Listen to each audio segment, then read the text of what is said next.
Hello friends, নানান ব্যঞ্জনে তোমাদের সকলকে স্বাগত জানাচ্ছি। দূরের বন্ধু, কাছের বন্ধু সকলকে। দেখো, এখানে কাবলি ছোলা আমি ভিজিয়ে রেখেছি। এখন আমি এটাকে সিদ্ধ করে নেব। আর এখানে আদা কাঁচা লঙ্কাটাকে পেস্ট করে নেব। আর এখন কড়াইতে আমি এলাচ, দারচিনি আর তেজপাতা, লং দিয়ে দিলাম। আর এখানে গোটা 3টা রসুন দিয়ে দিলাম। দিয়ে পেঁয়াজ কুচি দিয়ে দিচ্ছি। আর ওদিকে আমার সেদ্ধ হয়ে গেছে ছোলাগুলো। তো এখন পেঁয়াজটা রসুন 3 কোয়া রসুন দিয়েছি, দিয়ে একটু ভেজে নিচ্ছি। আর এখন টমেটো দিয়ে দিলাম বিচি ছাড়িয়ে। একদম অল্প মশলায় রান্না করব। এদিকে রসুনের পেস্টটাও আছে, এখানে কাঁচা লঙ্কা, পেঁয়াজ আর টমেটো। তো এতগুলো দেবো না, আমি এখানে আর একটা রান্না করবো তাতে দেবো। তো এখানে দেখো কাঁচা লঙ্কা পেস্টটা দিয়ে দিলাম।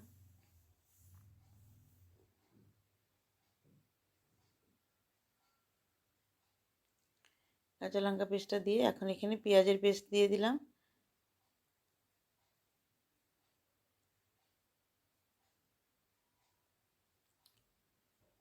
দিয়ে তেলের সাথে মিশিয়ে নিচ্ছি।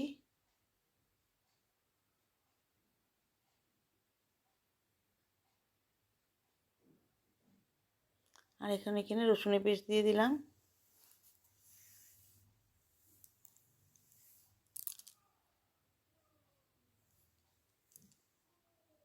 আর এখানে টমেটো পেস্ট দিয়ে দিচ্ছি। আর আদা কাঁচা লঙ্কাটা তো একসাথেই পেস্ট করে নিয়েছিলাম, দেখিয়েছি। আর এখানে লবণ, হলুদ, আর এখানে অল্প লঙ্কার গুঁড়ো দিয়ে দিলাম। দিয়ে এখন জিরে গুঁড়ো, ধনে গুঁড়োটা দিয়ে দিলাম। দিয়ে দেখো মশলাটাকে এখন কষিয়ে নিচ্ছি। এইভাবেই আমি মশলাটাকে কষিয়ে নেব, কিন্তু আমি আর তেল দেব না।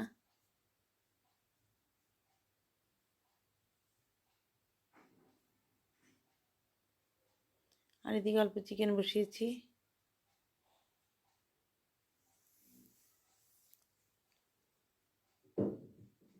এইভাবে মশলাটাকে কষিয়ে নিয়ে এখন এর মধ্যে ছোলাগুলো দিয়ে দিলাম। দিয়ে মশলার সাথে মিশিয়ে নিচ্ছি।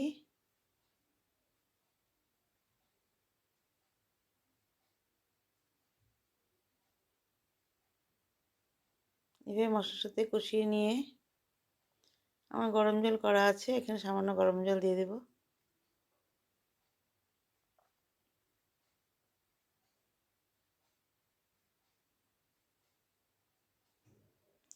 দেখো গরম জলটা দিয়ে দিলাম।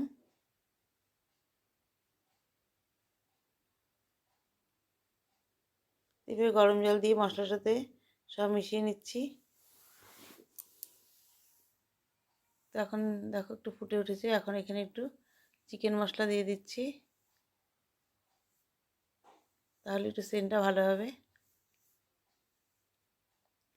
তো চিকেন মশলা দিয়ে নিয়ে এখন এর মধ্যে অল্প ঘি দিয়ে দিলাম। তো আমি এখানে 2 চামচ ঘি দিয়ে দিচ্ছি।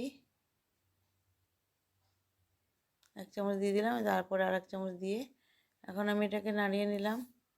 আর এখন এর মধ্যে একটু ধনেপাতা দিয়ে দিচ্ছি। দিয়ে এভাবে আমার রান্নাটা বন্ধুরা হয়ে গেল। আর এখানে দেখো লুচি ভাজা হচ্ছে। এটা আমার হাজব্যান্ড বানাচ্ছে, কারণ লুচি আমি একদমই বানাতে পারি না। তো এখানে দেখো, এখানে লুচি, ঘুগনি, আর এখানে খুব টেস্টি একটা মিষ্টি দিয়ে আমি এখন সার্ভ করে দিচ্ছি। তো বন্ধুরা, তোমরা যদি ভালো লেগে থাকে তো প্লিজ একটু কমেন্টস ও সাবস্ক্রাইব করে পাশে আসবে। আর ভালো